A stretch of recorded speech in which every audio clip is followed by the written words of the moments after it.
बिहार में चल रहे स्पेशल इंटेंसिव रिवीजन को लेकर बीजेपी के सहयोगी दल टीडीपी ने आपत्ति जताई है। चंद्रबाबू नायडू की पार्टी टीडीपी ने कहा कि एसआईआर को नागरिकता सत्यापन का आधार न बनाया जाए, इसे नागरिकता सत्यापन से अलग रखा जाए।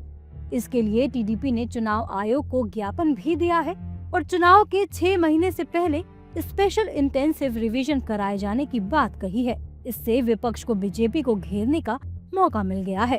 वो तो उसी दिन तय हो गया जब पहले तो बिहार का जब तक था तब तक टीडीपी और बाकी दूसरी रीजनल पार्टियां चुप थीं कि भाई बिहारियों के साथ हो रहा है, इसमें क्या है।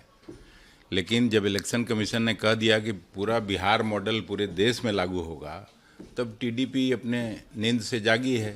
अब उनको भी लग रहा है जाना तो अल्टीमेटली सबको जनता के पास है, उनको भी वोट लेना है, चाहे मुस्लिम हो, चाहे ईसाई हो, चाहे जैन हो, चाहे बौद्ध हैं, सबके पास जाना है। जमहूरियत जनतंत्र में तो जनता मालिक है, हर 5 साल पर चुनाव में जाना है।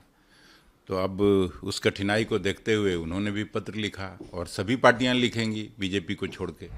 देखिए, ये बहुत बड़ा खतरा है, लोकतंत्र पे खतरा है। जिस तरीके से संवैधानिक संस्था इलेक्शन कमीशन का दुरुपयोग करके भारतीय जनता पार्टी तानाशाही ला रही है और जो उसके स्थापित वोट हैं जो खिलाफ, उन्हें वो अब वोटर लिस्ट में नहीं रहने देना चाहिए। ये लोकतंत्र की हत्या है।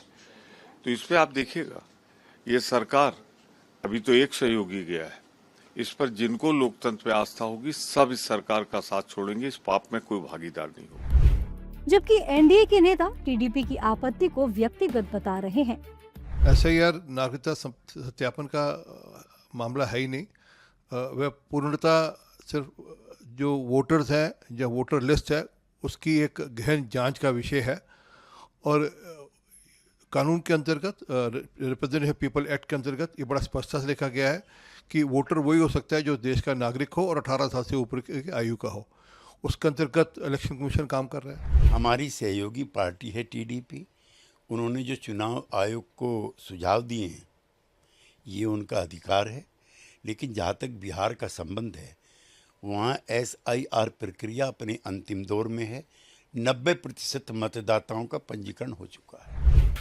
बहरहाल चुनाव आयोग ने बिहार में जो वोटर लिस्ट का विशेष गहन पुनरीक्षण शुरू किया है, उसका तकरीबन 88% काम सोमवार को ही पूरा हो चुका है। ऐसे ही खबरों के लिए सुदामा न्यूज को लाइक और फॉलो करना ना भूलें।